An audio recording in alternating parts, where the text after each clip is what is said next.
Hi again, Wally here with the Revelation File. This is episode number 24. Last time we introduced you to the idea of artificial intelligence and its connection with the image of the beast, spoken of in Revelation chapter 13. That there's coming a day when a global leader, the Antichrist, will be replaced by a deceptive replica of himself that's identified as the image of the beast. The people of the world who will have been worshiping the Antichrist up to that point will have shifted their worship to the image. And the point we made last week was, or the last time we were with you, was people don't change their religions, their gods, that quickly. They don't just shift their worship from one deity to another, unless they've been deceived. And in the case of androids, humanoids, robotics, artificial intelligence, they are now making machines that have human qualities, human capabilities that can replace human beings in a very real fashion. We're going into part 2 of this today. Artificial intelligence and the image of the beast, part 2. The Huffington Post reported that the hologram trend continues to trudge along, with each week bringing news of plans for another late celebrity's digital resurrection.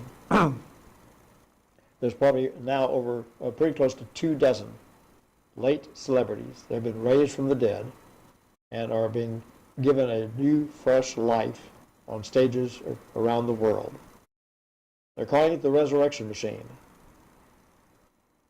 Popular Mechanics, August 2015. Holograms are people too. Holograms are the next generation of entertainment. End of quote. Thousands protest Spain's gag laws as holograms. April 21st, 2015, Popular Mechanics reported, and I quote, an activist group in Spain wanted to protest recent legislative decisions designed to limit freedom of speech. They did not want to risk arrest for unlawful assembly, so they did the next best thing. They showed up en masse as one marching holographic mob. And what you see here are the photos from that article of them as a holographic mob in protest. Re-engineering the human. Holograms are people too, Popular Mechanics reports. Could a presidential candidate stump the campaign trail as a hologram in New Hampshire while shaking hands in person in Iowa? They asked. One hologram producer says, quote, the use of it in politics is phenomenal. We are kingmakers here, end of quote. Follow with me on this. Why is this important? And what does any of this have to do with end-time Bible prophecy? Jesus predicted that great deception would come in the last days. Matthew 24:24, for there shall arise false Christs and false prophets, and shall show great signs and wonders, insomuch that if it were possible, they shall deceive even the very elect. Matthew 24, verses 25 through 27.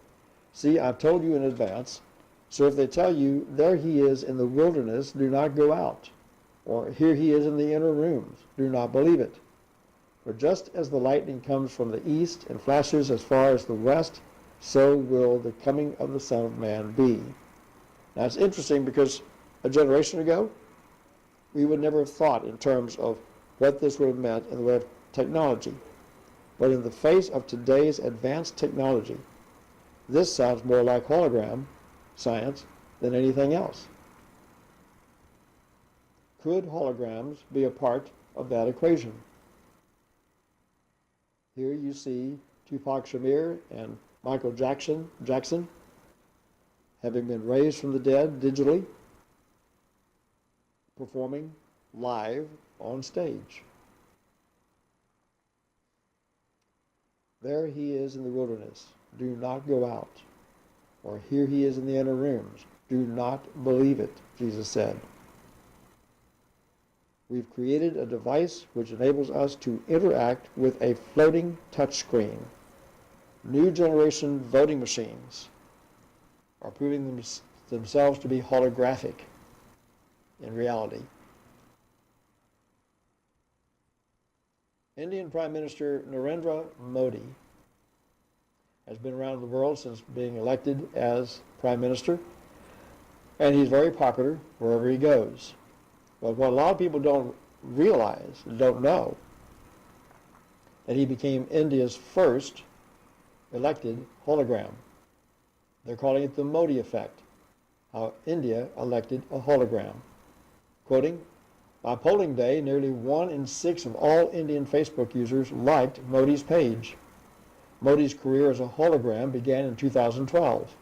In preparing for his third and final election to govern the state of Gujarat, he has the brainwave of using German-developed hologram systems to make phantom campaign visits to remote districts. On one occasion, to 53 villages simultaneously. With that, Modi got himself into the Guinness Book of World Records, appearing in 53 villages simultaneously. 2 years later, in 2014, during his sensational campaign to form the national government, Modi's hologram beat its previous best and addressed a total of 1,400 rallies, many of them in so-called dark villages where no resident even owned a television set. Just think about it, one organizer notes. All of rural India is talking about this guy appearing in thin air. The Modi effect.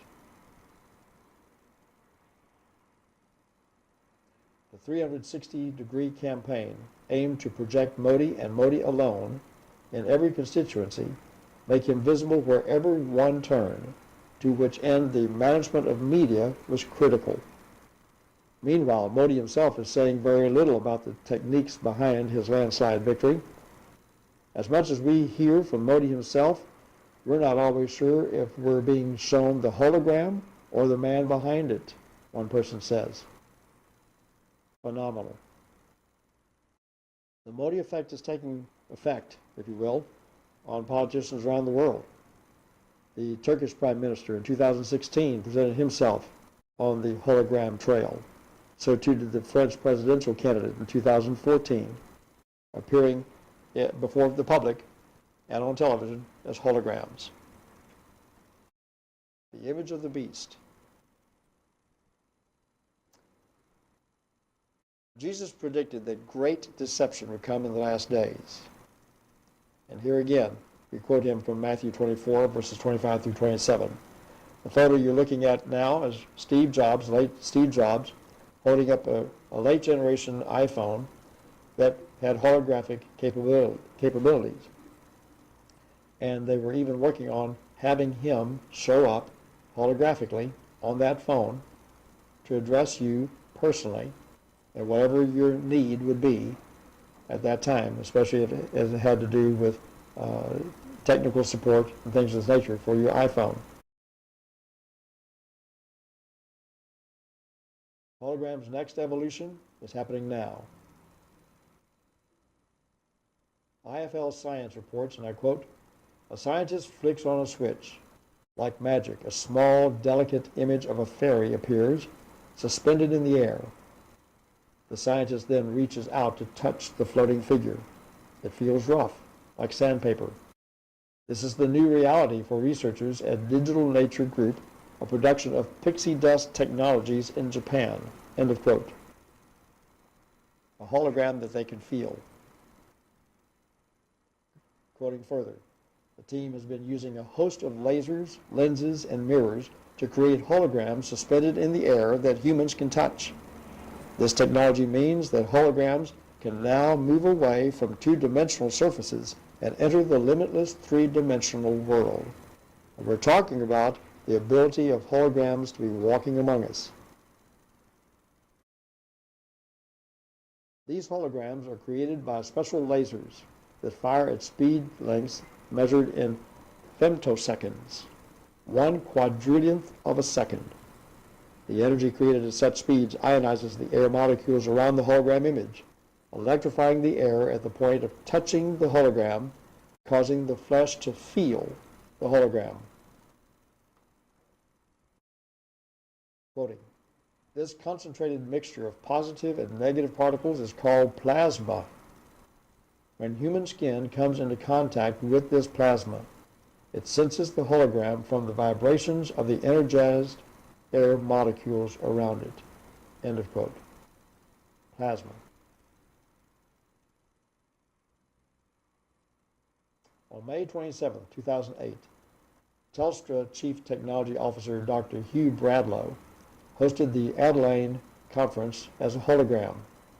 In an Australian first, Dr. Bradlow's life-size, real-time hologram walked, talked, and interacted with business executives at an Adelaide conference while he stood in front of the cameras in Telstra's Melbourne office in Australia. Notice the picture. A businessman is shaking hands with the holographic Dr. Bradlow.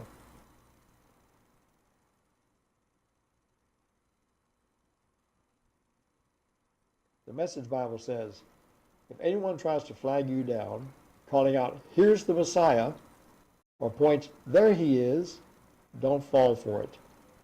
Fake messiahs and lying preachers are going to pop up everywhere. Their impressive credentials and dazzling performances will pull the wool over the eyes of even those who ought to know better. But I've given you fair warning. So if they say, run to the country and see him arrive, or quick, get downtown, see him come, don't give them the time of day.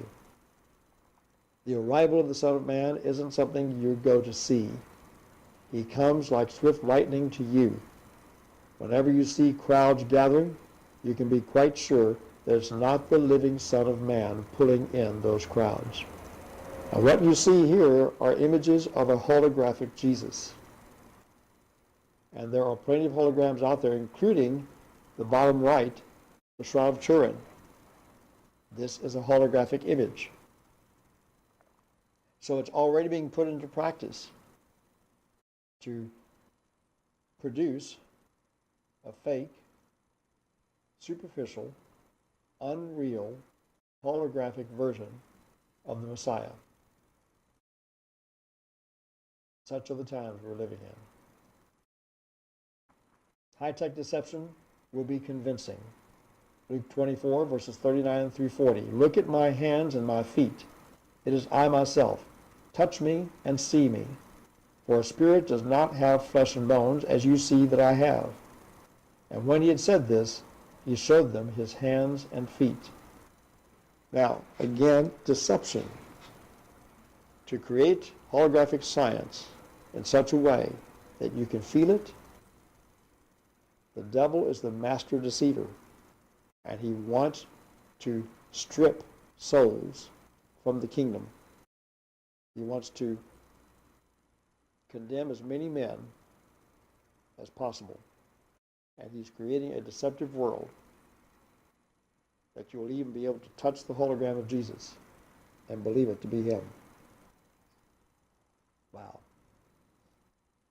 The man who would be God, the Antichrist, to show himself to be God, will stand before you selectively and privately as a hologram. He will know you by name. He will know everything about you. To show himself to be real, he will invite you to touch him. A spirit does not have flesh and bones, as you see that I have, Jesus said. And the Antichrist will say. This is a phenomenal time in which we're living. And these things are coming to life before our very eyes to such a degree that even those who went before us could not believe that it would take this turn. Revelation 13:8. The whole world will worship him, save those whose names are written in the Lamb's book of life. The whole idea behind this ministry has always been to inform, to teach, to educate into these areas that are seldom ever visited by major media and other ministries, to show actually how late the hour really is, how close Jesus really is coming back. He said, when you see these things, know that I'm standing at the door. Look up, for your salvation is drawing nigh. This is not something that is going to be pushed off for another 100 years. It's happening now. The image of the beast is now. Jesus said in Luke 21:36, "Watch therefore and pray always, that you may be accounted worthy to escape all these things that shall come to pass, and to stand before the Son of Man." We did a study on that a few episodes ago, in which we took a deeper look into the fact that we are to be shown worthy to escape. This may or may not have anything to do with the rapture. The emphasis is on showing yourself to be worthy to escape. Revelation 3:10, "Because you have kept the word of my patience, I will keep you from the hour of temptation which will come upon all the world to test them who dwell on the earth." So there is a promise of protection, a promise of hiding, whatever context that may take. And I leave the argument up with those who want to argue about it. I'm just presenting you the scriptures, and I'm collecting the dots and connecting the dots so that you may better understand the time frame that we're living in and how brief it is. The photo you see on the left, we've shown this before, but we may have some new viewers here. It was a 1966 Polaroid photo found in a plane crash scene. Polaroids cannot be altered. They can't be manipulated. It's fixed. And this photograph was found in the crash of a passenger airliner. And according to the records at the time, and those who know the story, everyone on board saw this image of Christ in the sky as the plane was going down. And according to the pilot, there was total peace on board when everybody saw this image. Since 1969, from our earliest beginnings as a ministry, our sole focus has been the signs of his return in the lifetime of this one generation. From secular media to Christian media, this has been my one focus. In conclusion, in all the things that this small ministry has produced over these decades, we can only conclude by saying this: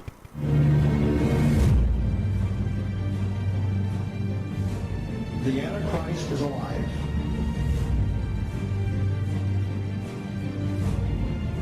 Technologically,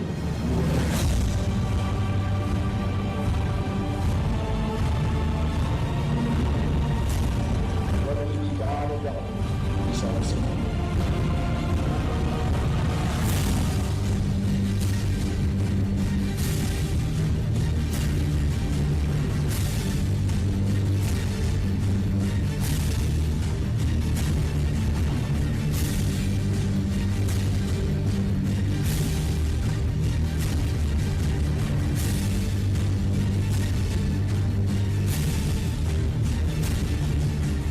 Once that man was conceived, his course was set. We're in the days.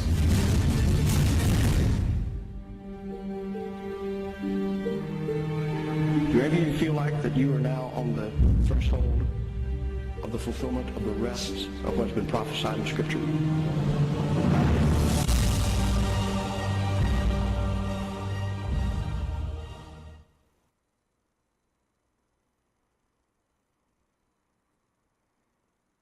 Today's world is literally being reconstructed before our eyes. Many of the events taking place today among the nations were planned decades ago. In our series, these changes are highlighted so that you may know what will happen next, where it's taking us, and what it all means. I invite you to look us up online, to go to our 5 websites. You can go start with the revelationfile.com and also wallywoodministries.com, and there you will be connected to the rest of this network that the Lord has allowed me to put together over the years that we're calling the Wood News Group. I minister to Christians and non-Christians alike. The message is the same. The terminology may be different, whether I'm saying behind a pulpit or a podium. I've shared this material with business professionals, business groups, as well as churches. My whole DNA is given to the fact that these are the signs of the times that go beyond what has been presented in the past. The Bible tells us that there were to be events that were to occur only one time, and that would be in the last days. And these are the things that we are seeing now starting to take place. And it's the full culmination of all that man can do technologically, psychologically, philosophically. We're told in Daniel 11 that the Antichrist will wear down the saints. How's he going to do that? By presenting himself to be so real in his deity that no one will be able to challenge it. I've written several books, not a lot, but several. The one I presented to you last time, The Embedded Internet, The Final Evolution, was written back in 2000. It came out 12 years before the introduction of the Internet of Things. And in this book, I talked about the Internet of Things and the expansion of the Internet to where one day it would be attached to everything you touch and everything that touches you. We're there now. The Internet was expanded. They began working on it in the late 90s, and they've now taken it into a level. Whereas in the early days when the Internet was young, the maximum was 4 billion access points. In a world of 6 to 7 billion people, they felt that that was enough. Then mobile technology came along, requiring the need to expand the Internet to such a degree to handle the load, the demand of access onto the Internet. So that's when they developed the new Internet, and we're experiencing that now. That's the Internet we now use.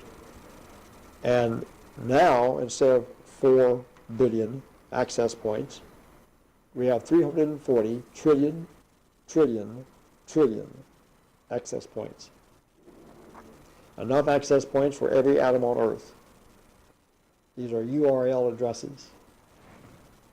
The word is you can assign every human being 1 million access points that are alive right now and still have billions left over for future generations. They gave birth to the Internet of Things. So how does that relate to today's topic? The way that they're going to pull this off with the Antichrist declaring himself to be deity and the image of the beast requiring that everyone on earth must worship it or be killed is to go totally transparent. Have everybody on the grid, everybody on the web, from your phones to your clothing to your food, your car, everything that is in our world now is being chipped. And before long, you'll have over 50 billion chipped items on the face of the earth. By next year, it's been predicted. You've got 50 billion monitorable chipped items, making this the only totally transparent generation that's ever existed. That's how a Steve Jobs would be able to show up on your phone, knowing who you are because your identity is in that phone. The software is built to such a degree that the hologram will know who you are by way of the data that's in your phone. And so holographically show up, address you by name, and know everything about you. There are many stories I could tell along these lines that go back 20, 30 years before we ever reached this particular point of advanced technology. And if these things were happening then, how much more so now in light of this technology. So to get a better understanding of this, go back and review our episode on Revelation 13 Revisited, in which I take you verse by verse, section by section, through that one chapter and explain it to you technologically. and how every element in that 13th chapter of Revelation requires technology to be fulfilled. And as I've so noted, Revelation 13 is the most high-tech chapter in the entire Bible because it requires the fulfillment of all technology at the utmost to bring that chapter into full fulfillment. These are the days that Jesus will soon return. This is not to cast any fear on anyone. My whole purpose is to bring to your attention the hour that we're in so that you may give your attention to Christ and His Word. I want to compel you to get into the Word and let that Word get into you. Don't settle for just memorization. That doesn't help. Get to know the Word. Know the times we're in. The Bible tells us that a man who knows these things are coming purifies himself. We all need to be purified. We all need to have our focus refocused on what's really going on. And that's the return of Jesus. Yes, these other things are going to happen. They're happening even now. The Antichrist is alive. Whereas once before I used to say that he's waiting in the wings, now I'm saying he's in the green room. And once he comes on the scene, everything else falls into place. Keep coming back. We've got a lot more information to share with you that you've probably never seen or heard before as it relates to the timing of Jesus' return. I'll try not to be theological. I'll try to keep it in a news media kind of way with teaching as well. I thank you for your patience. I thank you for your trust. And I invite you to keep coming back as we go into these things even deeper. Use these in your Bible studies. Take these videos and show them to your Bible studies. That's what they're intended to be. Thank you for listening. I'm Wally Wood. This is the Revelation File, and we'll see you for another episode soon. You have been watching the Revelation File Report with Wally Wood, a Wally Wood Ministries production from Houston, Texas. You are able to support the ministry by donating at wallywoodministries.com and by mail at Wally Wood Ministries, P.O. Box 42005, Houston, Texas 77242. Wally is available to present full 2-hour forums in your city called the Revelation File News Forum. For more details, contact Andy Valadez at 713-560-3348 or by email at andy@andyvaladez.com. The Revelation File News Report is a weekly update of global trends in the news as it aligns with end-time Bible prophecy. Tune in again next time and be sure to like and share this channel.